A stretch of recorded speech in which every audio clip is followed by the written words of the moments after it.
बिस्मिल्लाहिर्रहमानिर्रहीम। अस्सलाम वालेकुम। मैं इब्रार अहमद मेहर एडवोकेट। अनवर मकसूद साहब मंजरे आम पर आ चुके हैं। उनके बारे में कहा जा रहा था कि वो पकड़े गए हैं, उनको उठा लिया गया है, उनको गिरफ्तार कर लिया गया है, उनको अगवा कर लिया गया है। बहरहाल अनवर मकसूद साहब का स्टेटस क्लियर हो गया है, उनके बारे में पता चल गया कि वो किधर हैं, उसके ऊपर बात करेंगे। दूसरे नंबर पर पाकिस्तान तहरीक इंसाफ के साथ एक बार फिर बड़ी जबरदस्त तरीके से धांधली की जा रही है। मतलब एक बार फिर से मतलब यह है, एक दफा इलेक्शन से पहले, एक दफा इलेक्शन वाले दिन, और अब यानी कि बार बार दफा पाकिस्तान तहरीक इंसाफ के साथ धांधली की जा रही है और किस तरीके से की जा रही है, इस टॉपिक के ऊपर बात करेंगे। और तीसरे नंबर पे शेर अफजल मरवत साहब को इमरान खान साहब से मुलाकात करने की इजाजत मिल चुकी है। जैसा कि आपको पता है कि पिछले दिनों सिक्योरिटी इश्यूज के पेश नजर अडेला जेल की सिक्योरिटी टाइट कर दी गई थी और पंजाब गवर्नमेंट की तरफ से एक नोटिफिकेशन जारी किया गया था कि कोई भी शख्स अब अडेला जेल के अंदर मौजूद कैदियों से मुलाकात नहीं कर सकता। इसके ऊपर क्या प्रोसीडिंग हुई, क्या मामला बना, इसको डिस्कस करेंगे। और इसके अलावा नवाज शरीफ के गोंगलू, आप समझ गए कि मैं हसन और हुसैन की बात कर रहा हूँ, वो बड़े प्रोटोकॉल के साथ पाकिस्तान वापस आ गए हैं। उनके वारंट मुअत्तल हो चुके हैं और उनको जमानत भी मिल चुकी है। इस टॉपिक के ऊपर भी बात करेंगे। अच्छा, हम सबसे पहले बात कर लेते हैं अनवर मकसूद साहब की, क्योंकि उनके बारे में काफी दिनों से ये बड़ा चर्चा चल रहा था कि वो उनको उठा लिया गया, उनको अगवा कर लिया गया, उनको लापता कर दिया गया, पता नहीं वो किधर है। उस हवाले से उनके बेटे की भी एक वीडियो मंजर आम पे आई थी कि नहीं, उनको किसी ने अगवा नहीं किया, लेकिन फिर भी कुछ ऐसे यूट्यूबर्स थे और खासतौर पर एक बड़े सीनियर एंकर पर्सन समी इब्राहिम साहब ने भी अपने व्लॉग में ये कहा था कि अनवर मकसूद साहब को अगवा कर लिया गया है। लेकिन बहरहाल अनवर मकसूद साहब का अब स्टेटस बिल्कुल क्लियर हो चुका है। वो एक उनकी वीडियो मंजर आम पे आ चुकी हुई है जिसमें उन्होंने ये तमाम सीन जो डिस्कस किया जाता है कि उनको उठा लिया गया या पकड़ लिया गया, उसकी मुकम्मल तौर पर तरदीद कर दी है। अब अनवर मकसूद साहब ने अपनी उस वीडियो रिकॉर्डिंग के अंदर क्या कहा वो मैं आपके सामने रख देता हूं। उन्होंने सबसे पहले ये कहा कि मेरा नाम अनवर मकसूद है, मैं आप सबको जानता हूं और शायद आप भी मुझे जानते हो। पिछले दिनों कुछ खबरें सरगम थी, उनकी वजह से मेरा जीना हराम हो गया था। दुनिया भर में मेरे चाहने वाले हैं, हर मुल्क से, हर शहर से फोन आ रहा है कि कैसे हो। उन्होंने कहा कि मैं बिल्कुल ठीक हूं, जो कुछ आप सुन रहे हैं वो हुआ नहीं है और ना होगा। उन्होंने कहा कि मेरी उम्र 84 बरस है, मैं तो एक थप्पड़ के बाद ही नहीं रहूंगा। इतनी मार पटाई हुई है मेरे ऊपर, कहां पर हुई है? कुछ नहीं हुआ, मैं ठीक हूं। 66 बरस से मैं आप लोगों के लिए लिख रहा हूं, बोल रहा हूं। मुझे अपने सिपाहियों से मोहब्बत है जो सरहदों पर हम लोगों की खातिर जाने दे रहे हैं। ये सब कुछ मैं किसी के कहने पर नहीं बोल रहा हूं, अपने दिल से बोल रहा हूं। और ये फोन है, इस उन्होंने अपनी वीडियो रिकॉर्डिंग के दौरान फोन भी दिखाया कि ये देखिए, ये मेरे पास फोन है और इसके अंदर कोई कैमरा भी नहीं है। उन्होंने कहा ये फोन है मेरे पास और इसमें कैमरा भी नहीं है, तो मैं कहां से ट्वीट करूंगा? मेरे 42 अकाउंट चल रहे हैं मेरी तस्वीर के साथ जो कि जाली हैं। मैंने सबसे कहा, FIA वालों से कहा, पुलिस से कहा कि भाई इनको बंद करवाएं। उन्होंने कहा कि हम बंद नहीं करवा सकते। उन्होंने ये कहा कि जब तक मैं हूं, मैं आपके लिए और पाकिस्तान के लिए काम करता रहूंगा। पाकिस्तान जिंदाबाद। यानी कि अनवर मकसूद साहब का अब स्टेटस क्लियर हो गया। उनके बारे में जितनी भी चहमगोइयां थी कि पकड़ लिया गया, उठा लिया गया, अब वो बातें सारी दम तोड़ गई हैं। अनवर मकसूद साहब मंजर-ए-आम पे आ गए हैं, उनको किसी ने भी अगवा नहीं किया। जितने भी यूट्यूबर्स या एंकर पर्सन उनके बारे में ये बातें फैला रहे थे ना, वो बिल्कुल गलत और झूठ पर मबनी है। अच्छा जी, दूसरे नंबर पे बात कर लेते हैं पाकिस्तान तहरीक इंसाफ के साथ। जिस तरह कि मैं कह रहा था कि एक बार फिर धांधली हो रही है। देखें, आप सब जानते हैं इस बारे में, इस बात की मेरा ख्याल है कि डिटेल के साथ वजाहत करने की जरूरत नहीं है कि इलेक्शन से पहले किस तरीके से पाकिस्तान तहरीक इंसाफ के साथ धांधली की गई। पाकिस्तान तहरीक इंसाफ को इलेक्शन से बाहर कर दिया गया, उनसे इंतखाबी निशान तक छीन लिया गया और जितने आज़ाद उम्मीदवारों के ऊपर पाकिस्तान तहरीक इंसाफ ने हाथ रखा कि ये हमारे उम्मीदवार हैं, उनको फिर कंपेन नहीं करने दी गई, उनको उठाया गया, उनके खिलाफ मुकदमात बनाए गए। मतलब उनको, वो कंपेन नहीं कर सकते थे, वो घर से बाहर नहीं निकल सकते थे। लेकिन इसके बावजूद भी पाकिस्तान तहरीक इंसाफ इतने बड़े मार्जिन के साथ जीत गई, इतनी बड़ी धांधली करने के बावजूद भी। अच्छा, उसके बाद इलेक्शन वाला दिन आ गया, तो इलेक्शन वाले दिन भी जो जो कुछ बन सकता था, जो जो कुछ किया जा सकता था कि किसी भी तरीके से पाकिस्तान तहरीक इंसाफ को इलेक्शन से बाहर कर दिया जाए और इसे हरा दिया जाए, तो ये मकसद भी पूरा ना हो सका। तो अब जब किसी भी जगह पे उनको कामयाबी नहीं मिल रही, मतलब कि जो ये चाहते हैं कि पाकिस्तान तहरीक इंसाफ कामयाब ना हो, उनको अब चूंकि कहीं किसी भी तरफ से कोई सबज झंडा नजर नहीं आ रहा, तो उन्होंने सोचा कि अब एक नया तरीका और नया हथकंडा उन्होंने ये इस्तेमाल किया कि अब पाकिस्तान तहरीक इंसाफ के जितने भी कामयाब उम्मीदवार हैं उसमें से कुछ लोगों को अब हराने की कोशिश की जा रही है रिकाउंटिंग के जरिए। अभी दो ऐसे वाकयात हुए हैं आज ही के दिन کہ ایک تو فیصل آباد کا واقعہ ہے، یہ صوبائی حلقہ 100 جس میں پاکستان تحریک انصاف جو آزاد حیثیت سے کامیاب ہوئے تھے، ری کاؤنٹنگ میں اس کو ہرا دیا گیا۔ اب یہ میں آپ کے سامنے تفصیل رکھتا ہوں کہ وہ تقریباً آلموسٹ 4000 ووٹوں کی لیڈ سے جیت رہا تھا، اسے تقریباً 6-7 ہزار ووٹوں کی لیڈ سے ہرا کر دوسرے امیدوار کو جتوا دیا گیا۔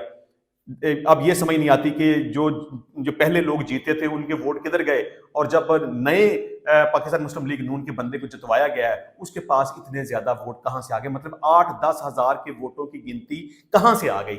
جب ایک دفعہ الیکشن ہو گیا، کاؤنٹنگ ہو گئی، فارم 45 جاری کر دیا گیا، فارم 47 جاری کر دیا گیا، باقاعدہ طور پر الیکشن کمیشن آف پاکستان کی طرف سے نوٹیفکیشن بھی جاری کر دیا گیا، اوتھ بھی ہو گیا، ووٹنگ بھی ہو گئی، مطلب کہ سی ایم کا الیکشن ہوا ہے وہاں پہ ووٹنگ ہو گئی، اوپر پرائم منسٹر کا الیکشن ہوا ہے وہاں پہ ووٹنگ ہو گئی، ابھی سینٹ کا الیکشن چل رہا ہے، تو اس کے باوجود اب جو جیتے ہوئے لوگ ہیں ان کو ایک بار پھر ہرایا جا رہا ہے۔ اچھا جی، ایک واقعہ تو یہ ہوا کہ فیصل آباد کے صوبائی حلقہ پی پی 100 سے ووٹوں کی دوبارہ گنتی میں نون لیگ امیدوار خان بہادر ڈوگر کامیاب ہو گئے۔ عام انتخابات 2024 میں آزاد امیدوار عمیر وسیع ظفر 3865 ووٹوں کی برتری سے کامیاب ہوئے تھے، تاہم نون لیگ امیدوار کی جانب سے دوبارہ گنتی کی درخواست دی گئی تھی۔ ابتدائی نتیجے میں عمیر وسیع چودھری 48,298 ووٹوں کے ساتھ کامیاب قرار پائے تھے، جبکہ نون لیگ امیدوار خان بہادر ڈوگر نے 44,433 ووٹوں کے ساتھ دوسری پوزیشن حاصل کی تھی۔ لیگی امیدوار کی درخواست پر الیکشن کمیشن کے حکم پر گزشتہ روز ووٹوں کی دوبارہ گنتی ہوئی، جس میں خان بہادر ڈوگر 4700 ووٹوں سے جیت گئے۔ مطلب یہ پہلے جو ہار رہے تھے اب وہ 4700 ووٹوں سے جیت گئے ہیں۔ الیکشن کمیشن نے 17 فروری کا نوٹیفکیشن معطل کر کے نیا نوٹیفکیشن بھی جاری کر دیا ہے۔ اچھا، اس کے ساتھ ساتھ یہاں ہمارے گوجرانوالہ میں بھی ایک بڑا یہ دھماکہ ہوا ہے اس قسم کا کہ پاکستان تحریک انصاف کا جو آزاد امیدوار جیتا ہوا تھا اس کو ہرا کے پاکستان مسلم لیگ نون کا بندہ جتوا دیا گیا ہے۔ اچھا، وہ کیا بات تھی کہ اس میں گوجرانوالہ کے حلقہ N81 کے ووٹوں کی دوبارہ گنتی میں نون لیگ کے اظہر قیوم نارا کامیاب ہو گئے۔ کیا معاملہ تھا؟ ریٹرننگ افسر کے مطابق اظہر قیوم نارا کو 3197 ووٹوں کی برتری حاصل ہے۔ اس سے پہلے N81 پر بلال اعجاز 7791 ووٹوں کی برتری سے کامیاب ہوئے تھے۔ مطلب پہلے وہ 7791 ووٹوں کی برتری سے کامیاب ہوئے تھے اور اب یہ 3197 ووٹوں سے وہ ہار گئے ہیں۔ مطلب یہ 10,000 ووٹ کہاں سے آ گیا؟ جس طرح کہ میں پہلے بھی کہہ رہا تھا کہ جب ایک الیکشن ہو گیا، فارم 45 47 جاری کر دی گئی، نوٹیفکیشن ہو گیا، باقاعدہ پراپر طریقے سے اوپر پرائم منسٹر کا الیکشن بھی ہو گیا، وہاں پر بھی ووٹنگ ہو گئی، تو پھر یہ کیسے ممکن ہوگا کہ نوٹیفکیشن ہو جانے کے بعد، اوتھ ہو جانے کے بعد ری کاؤنٹنگ میں کسی بندے کو ہرا دینا اور پھر کسی ہارے ہوئے بندے کو جتوا دینا؟ اس سے بڑی دھاندلی کی مثال میرے خیال میں شاید پاکستان میں اس سے پہلے نہ بنی ہو۔ اچھا جی، بلال اعجاز پی ٹی آئی کے حمایت یافتہ امیدوار تھے جن کی کامیابی کے بعد نون لیگ کے اظہر قیوم نارا نے نتائج کو چیلنج کیا تھا۔ آر او کے مطابق الیکشن کمیشن نے 75 پولنگ سٹیشنوں کے ووٹوں کی دوبارہ گنتی کا حکم دیا تھا۔ اب یہ جی پاکستان تحریک انصاف کے ساتھ بلکہ کیا اس کو کہیں کہ داندلی نہیں، اس سے بھی بڑا کوئی لفظ اگر ہو سکتا ہے داندلا اس کو کہہ لیں، میں سمجھتا ہوں کہ داندلا بھی چھوٹا لفظ ہے۔ بہرحال پاکستان تحریک انصاف کی اعلیٰ قیادت جس میں بیرسٹر گوہر علی خان صاحب نے اس کے اوپر بڑا زبردست احتجاج کیا، انہوں نے کہا یہ بالکل غلط ہے، یہ آئین اور قانون کے خلاف ہے، یہ ہمارے ساتھ غلط ہو رہا ہے، ہمارے ساتھ ظلم ہو رہا ہے، ہمارے ساتھ ناانصافی ہو رہی ہے، ہم اس کے اوپر بھرپور احتجاج کرتے ہیں۔ انہوں نے اس کی بھرپور طریقے سے مذمت کی اور انہوں نے کہا کہ قانون میں ایسی کوئی گنجائش موجود نہیں ہے کہ اس طرح ایک دفعہ نوٹیفکیشن ہو جانے کے بعد اور پراپر طریقے سے اوتھ ہو جانے کے بعد دوبارہ کاؤنٹنگ کی جائے۔ انہوں نے کہا کہ ہمیں ری کاؤنٹنگ کے نام پر ہرانے کی کوشش کی جا رہی ہے اور ہمارے امیدواروں کو ہرایا جا رہا ہے۔ اچھا جی، اب بات کر لیتے ہیں نواز شریف کے جو گونگلو شونگلو پاکستان میں آئے ہیں، ان کے اوپر اگر ہم بات کریں تو یہ ایک بڑی ایک مضحکہ خیز سی یہ ایک سٹوری ہے۔ دیکھیں، کیا عام بندے کو اس طرح پاکستان کے اندر کوئی ریلیف ملتا ہے کہ جی آپ 5-6-7 سال سے اشتہاری ہوں، پاکستان میں موجود نہ ہوں اور آپ یہ کہتے ہوں کہ میرا پاکستان کے ساتھ کوئی تعلق واسطہ نہیں ہے، آپ یہ کہیں کہ میں پاکستانی ہوں ہی نہیں، میں تو برطانیہ کے شہری ہوں، اور اب آپ منہ اٹھا کے پاکستان میں آ جائیں اور آپ کو پراپر طریقے سے پروٹوکول دیا جائے، پورے اسکواڈ کے ساتھ، پوری سیکیورٹی کے ساتھ، پورے پروٹوکول کے ساتھ آپ کو ایئرپورٹ سے لایا جائے اور آپ کو عدالت کے اندر پیش کر دیا جائے، بلکہ آپ کے آنے سے پہلے ہی آپ کو ریلیف مہیا کر دیا جائے۔ یہ حسن نواز، حسین نواز جب پاکستان ابھی نہیں آئے تھے تو اس وقت ان کے وارنٹ منسوخ ہو چکے ہوئے تھے۔ ایسا عام طور پر نہیں ہوتا، بلکہ ایسا ہوتا ہی نہیں ہے۔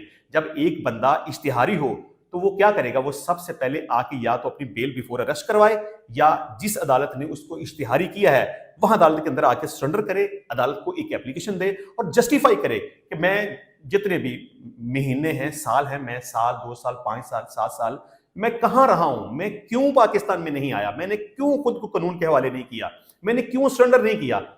देखिए, इसमें अगर कोई मुझसे ये पूछे ना कि क्या पाकिस्तान में अमीर आदमी के लिए और गरीब आदमी के लिए कानून एक जैसा है या ताकतवर और कमजोर के लिए कानून एक जैसा है, तो मैं कहता हूं कि बिल्कुल भी नहीं है। अमीर का कानून अलहदा है, गरीब का कानून अलहदा है। जो ताकतवर है उसके लिए कानून कुछ और है और जो कमजोर है उसके लिए कानून कुछ और है।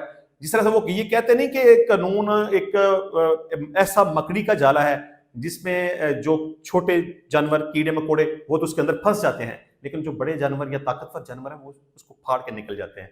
बहरहाल पाकिस्तान का कानून भी शायद इस तरह से ही है। जो गरीब लोग हैं, जो आम लोग हैं, उनके ऊपर कानून पूरी आबोताब के साथ आता है कि जी आपने ये नहीं किया, आपने वो नहीं किया, आपको ये करना चाहिए था, वो करना चाहिए था। लेकिन अगर ताकतवर आ जाए तो उसके लिए फिर कोई कानून शुनून नहीं है, वो जैसा वो चाहे वैसे हो जाता है। ये इस तरह का केस अगर आम बंदे के खिलाफ होता ना, तो वो पाकिस्तान में जब जैसे ही आता तो उसको उसी वक्त गिरफ्तार कर लिया जाता, ठीक है, और अदालत तक उसको पहुंचने का मौका ही ना दिया जाता। लेकिन चलिए, अगर वो गिरफ्तार ना होता तो प्रॉपर उसका एक जाब्ता है ना कि आप वारंट मनसूख करवाएं किस तरीके से, सरेंडर करके, गिरफ्तारी दे के।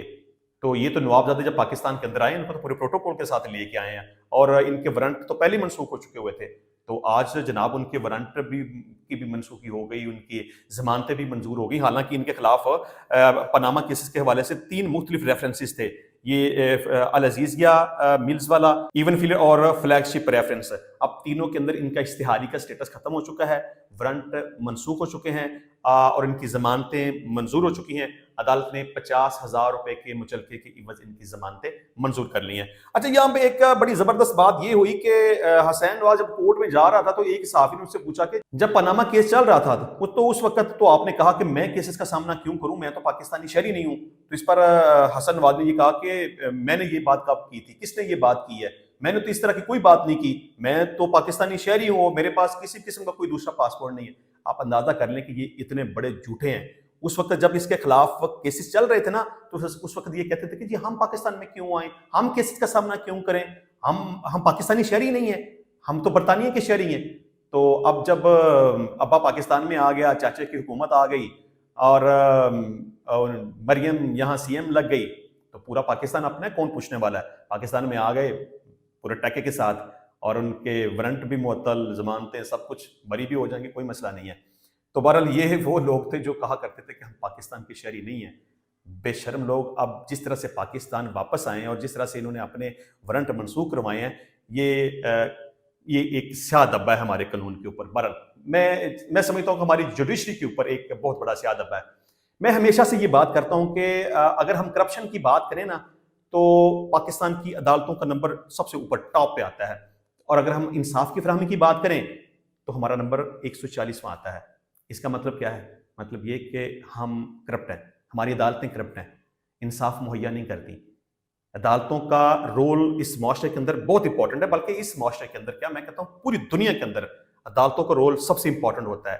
अदालतें अगर इंसाफ ना करें तो कभी भी माशरे के अंदर, सोसाइटी के अंदर, मुल्क के अंदर अमन नहीं आ सकता। अच्छा जी, बात कर लेते हैं कि शेर अफजल मरवत साहब को इमरान खान साहब से मुलाकात की इजाज़त मिल गई है।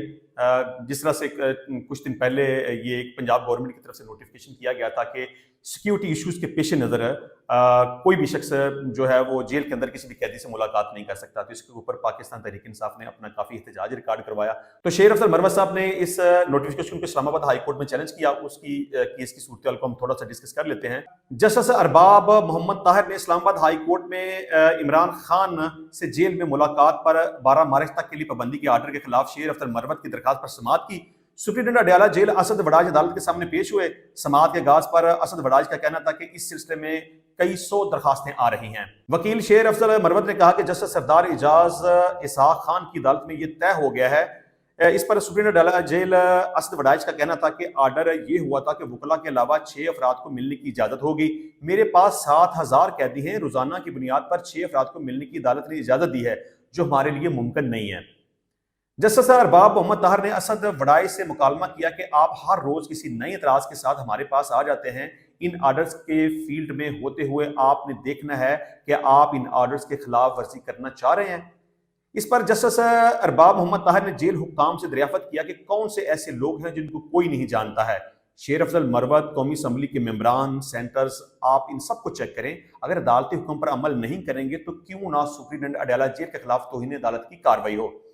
इस पर सुप्रीटेंडेंट अडयाला जेल असद वड़ाइश ने कहा कि मैं कोर्ट के हुक्म पर भी अमल करता हूं, ये महकमा दाखिला पंजाब का नोटिफिकेशन भी है। बाद इस्लामाबाद हाई कोर्ट ने सुप्रीटेंडेंट अडयाला जेल और शेर अफजल मरवत के वकला को मैकेनिज्म बनाने का हुक्म जारी कर दिया। अदालत ने कहा कि दोनों फरीक बैठकर एक मैकेनिज्म बनाएं और 12 बजे अदालत को आगाह करें। इसके बाद अदालत ने समाअत में वक्फा कर दिया। इमरान खान से अडयाला जेल में मुलाकात पर पाबंदी लगाने के नोटिफिकेशन के खिलाफ केस की समाअत के दोबारा आगाज पर शेर अफजल मरवत ने बताया कि हमने सुप्रीटेंडेंट अडयाला जेल से मैकेनिज्म तय कर लिया है। जस्टिस अरबाब मोहम्मद ताहिर ने रिमार्क्स दिए कि हम ये पिटीशन ज़ेरे इत्वार रख रहे हैं, आप SOPs बना लें। साथ ही अदालत ने शेर अफजल मरवत को फोकल पर्सन मुकर्रर करने की भी हिदायत की। जेल सुप्रीटेंडेंट ने बताया कि ये मसला इस वजह से आ रहा है कि दुनिया जहां का हर आदमी कह रहा है कि वो वकील है और उसे मुलाकात करनी है, 20 वकील समाअत पर आ जाते हैं और कहते हैं कि अंदर जाना है। इस पर अदालत ने रिमार्क्स दिए कि आपको इमरान खान ने जिन 6 वकला के नाम दिए हैं सिर्फ वही मुलाकात करेंगे। इस मौके पर जेल सुप्रीटेंडेंट ने बताया कि इमरान खान समेत तमाम कैदियों से मुलाकात पर पाबंदी के लिए महकमा दाखिला की हिदायत हैं। जस्टिस अरबाब मोहम्मद ताहिर ने कहा कि वो आपको डायरेक्ट नहीं कर सकते, ये आपकी स्वाबदीद है। और बाद में अदालत ने केस की समाअत मुलतवी कर दी। बहरहाल शेर अफजल मरवत साहब को इमरान खान साहब से मुलाकात की इजाजत मिलने के बाद मरवत साहब इमरान खान साहब से मुलाकात भी कर चुके हैं। इजाजत दीजिए, मिलते हैं नेक्स्ट टाइम नई वीडियो में नए टॉपिक के साथ।